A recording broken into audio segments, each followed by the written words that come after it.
We are continuing Sheva Yipol Tzadik in Parak Aleph, page 22. Today we want to go into a different paragraph that speaks about how does one overcome the trials and tribulations. A lot of us unfortunately have ta'avot to do certain things. We have nisyanyot that are hard. How does one actually overcome this? Today we're going to try to see a point or two how to be able to overcome the situations and not chas v'shalom break down.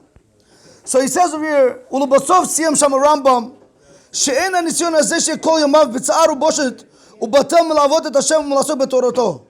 Rabotai, this suffering that a person gets from a Kadosh Baruch Hu when he gets for the mitzvot or for the Torah, that is always very hard for him to do, he says it's not always going to be like that, Rabotai, that you eventually going to just say, no, something, I can no longer do it, I just can't do it. It's not going to be like that. Rather, Torah shesof hanacha. Rather, what's going to be, you're going to toil now, in the end, you're going to have ease, it's going to be peaceful. Ve'amal, you're going to toil again. Shesova simcha v'shalom, in the end, you're going to have happy and peace.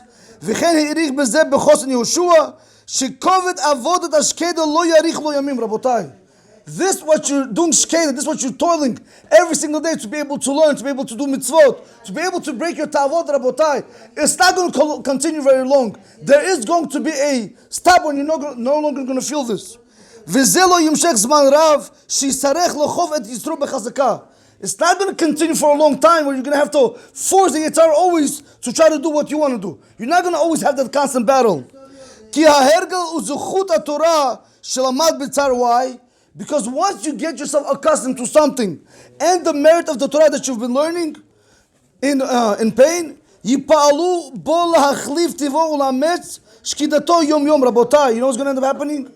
The zechut of the Torah and the accustomed to doing it every single day, eventually is going to change your nature, and it's actually making it easier. Because once a person becomes accustomed to something, it makes it much easier.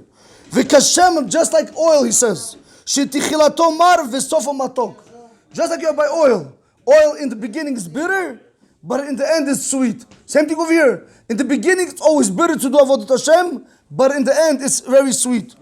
Kachem divrei Torah, Rabotai. So too by words of Torah. When it comes to learning Torah, believe it or not, Rabotai, the first hour could be hard, the second hour could be hard, but as you push and you push, it eventually becomes very it becomes very sweet in your mouth. It's like mamish honey. I'll give you guys a beautiful story. There was once one of the biggest gedolim in a very big yeshiva, two students. They were sitting on a rooftop. You know, when the roof they go down, they forgot that the Rosh Yeshiva was on top. On the roof in Israel, I don't know if you know, in Israel, people walk on the roofs. So they were both sitting on the staircases, and each one said, you and I know that we are the best students in Torah. That there's nobody better than us in this yeshiva. And you see, there's no sweetness, there's nothing in the Torah. We learn day and night, it's all Baba Meisters. Little did they know that there was a Rosh Yeshiva. The Rosh Yeshiva was under, and he was coming down at that moment. Thank you. He was coming down at that moment, and what did he say? He put his hands on their shoulders, and he told them like this. He said, listen to me. He says, the reason why you guys spoke like that is because you guys never ever in your life tasted Torah. Because the Shah Kodesh says, anybody who tastes Torah, he'll never want to let it go. But they say, Rabbi, we've been learning this day in, day out. We feel like it's Gehenna. You know why he feels Gehenna? Thanks to your phones. Because what ends up happening when a person learns Torah? He learns Torah 15 minutes, 2 minutes on the phone. 15 minutes, 2 minutes on the phone. 15 minutes, or talks to his friend, or goes for a coffee or tea.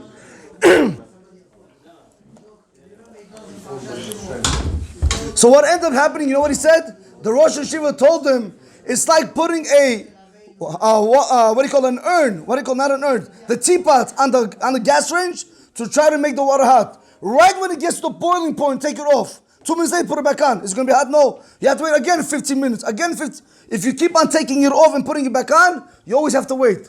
So the Rosh Yeshiva told these two students, do you know why you never feel sweetness of Torah? Because of the distractions that you get in your learning, Rabotai. The distractions. He said, when you learn the first hour, it's hard. When you learn the second hour, it's hard. Third hour becomes a little bit easier. Fourth hour, you begin to feel the sweetness. Sixth hour, you feel like your neshama is coming out to Hashem. 7th, 8th hour, you feel like you're in Gan Eden. Rabotai, you know why? It's called ritzifut. You have to be continuous. It doesn't work. I come to shiur, 1 hour shiur Torah, 15 minutes, Hashkafali, Lushman, Fu Shalema, 3 minutes speaking, and then here we go. Azaka Baruch, 45 minutes, even if you got few words of Torah over there. A lot of it is, unfortunately, sometimes politics and sometimes just stories. It has to be mamish learning. It has to have ritzifut. It has to be continuous. Consistency. Thank you. That's why Rabbi Akiva, what did Rabbi Akiva do wrong? He went 12 years away from his wife. He came back after 12 years. Oh, be a man. You walk in. You're there. Walk in. Just knock and say, I'm here. Look how many students. No. He turned back around. Why did he turn back around?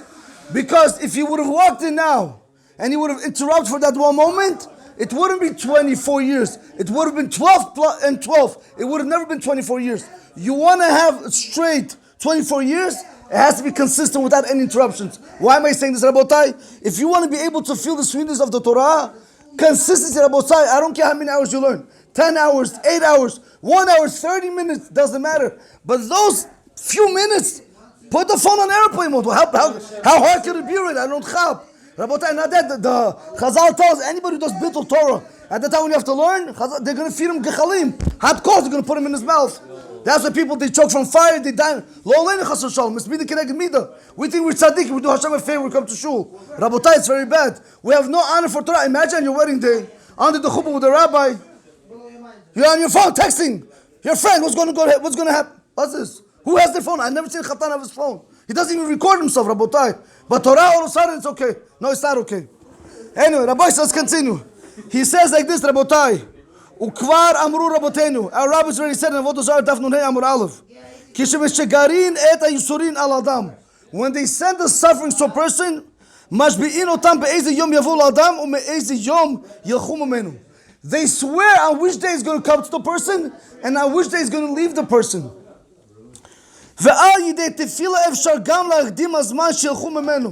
If a person prays that Torah should be sweet, that mitzvah should be sweet, Hashem can take it away from you early and it's going to be easier for you to do. Here's the secret. How do you overcome this and how do you overcome tests and trials and tribulations? How? Very simple. Rabotai, he says, if a person knows all this is only a short time period, Rabotai, it's not going to be long, it's only temporary, it's going to pass. It's going to be very easy for you to control everything. There's going to be no more challenge for a person. Be'emet, if you really think about Rabotai, where am I going? What's going to be with me? You know, Rabotai, we're mamish heading to the grave. 6 feet under, we feel like we're God. Rabotai, over there, you're not going to feel cockroaches, worms. What snakes? They're going to be eating you alive. What's there to be pride about? I'm learning Torah.